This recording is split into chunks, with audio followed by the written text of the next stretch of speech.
Hey guys, I had a number of people in the last couple of 3 weeks now ask me, well, we like the Stash Project, but we want to see what you're working on. So, I'm making a quick little video here, and just want to show you guys what I'm working on. So, I hope everybody can handle this. It's like groundbreaking, it's revolutionary. It's something that probably most of you have never seen someone on YouTube do before. And close your eyes. Oh, it's nothing! Yes, that's right, I'm working on absolutely nothing. Well, that's not true. I'm kind of tinkering with stuff, as I always do. Primarily right now, what I have going on is, well, this right here is part of, it's not done this part even being painted yet, is the engine block, literally, out of a BMW i8. This here is the chassis out of the Z4 I was working on earlier this year. I don't even remember if I put anything about that on the channel or not. And this white body here is a 2011 version of the BMW Z4. When I was going to be trying to go to the local model contest, my plan was this chassis and the interior that goes with it and everything else all interchange. If you ever notice the Fujimi kits, they run from like 2011 to 2014. They all interchange. Actually, the 2014 has all of the parts from the 2011 except the body is slightly different. My idea was to take the body, which obviously, it clearly fits the chassis, and do the body up as a 2011 car. And since I have the chassis and everything else done, all I would do is swap in these earlier wheels for the wheels that are already on it and are already done in the box. But yeah, you guys all know how that worked out. I did end up working like a mad person for 2 weeks and never had a single second to work on it. Also, well, there's like this this SLS. Its chassis and interior tub are painted.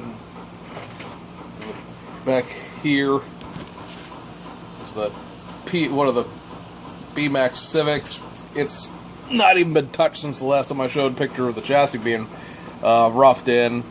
The only thing I'm thinking about doing right now that may sort of, well, not so much clean the table, because I think I really am going to start working on the Z4 later today, is there is one more model show coming up at the end of the year. We had talked about this in a video a couple, 3 weeks ago, up in Cleveland, actually on Kirtland, which is in Lake County out on the east side of Cleveland. And it's an IPMS show, and it's the first Sunday of November. I think that's the 6th, without looking at a calendar. And their special theme, automotive-wise, is four-wheel drive. So I've been sitting here for the last, 3 days, basically, debating on what I want to do.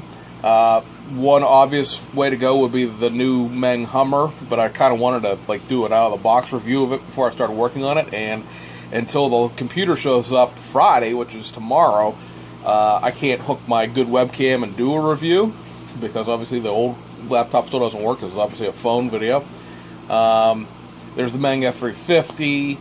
I have also a plethora of Japanese 4x4s, everything from full-size stuff like the Land Cruiser and the Mitsubishi Montero to the Mitsubishi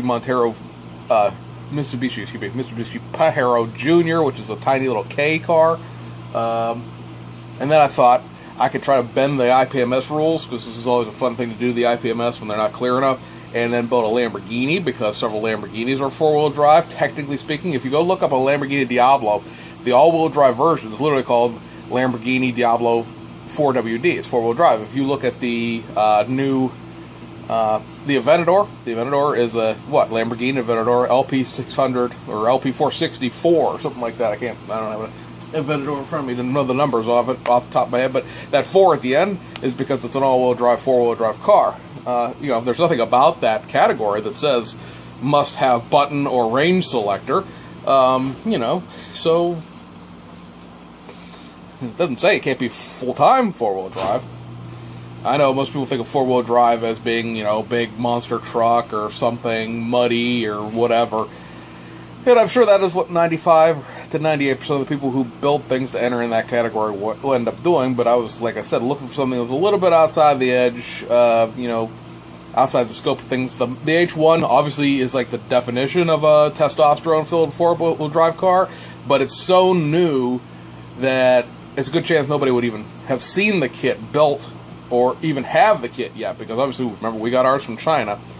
They just distributed it into Japan last week, and that probably means it will start filtering into the U.S. hobby shops here, like right now, right as you're watching this video.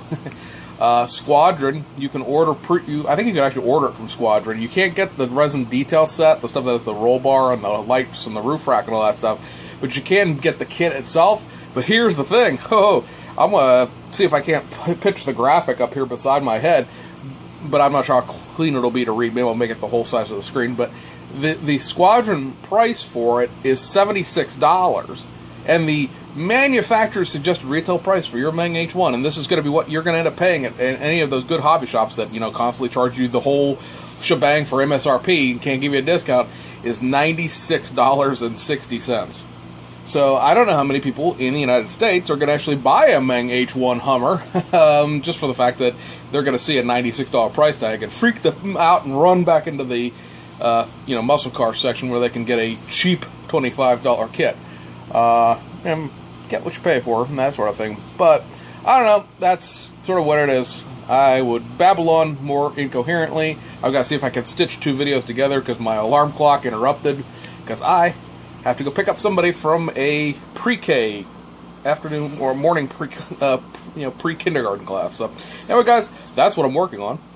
The laptop is in Western Illinois as of like 3 o'clock this morning, so it should be here tomorrow, and hopefully we can, get something resembling a actual video done, because there's, like I said, several things I want to review, so I can put them away. They're just sitting around, they need to be shelved, and then, I gotta say, I'm leaning towards building that H1, just because it'll be the first one probably done. Not the first one done in the United States, for sure. I'm sure there's somebody who's already working on one who'll probably have it done by the end of the week or something like that, because I'm just not the fastest builder. But it's looks like decent weather, some rain here and there. Obviously, we're not getting a hurricane like people down south are.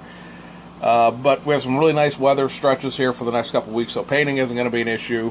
Might paint. This is where I probably should be painting a bunch of stuff all at once and then putting it together over the wintertime, but I never do that. Anyway, guys, we'll see you on the other side.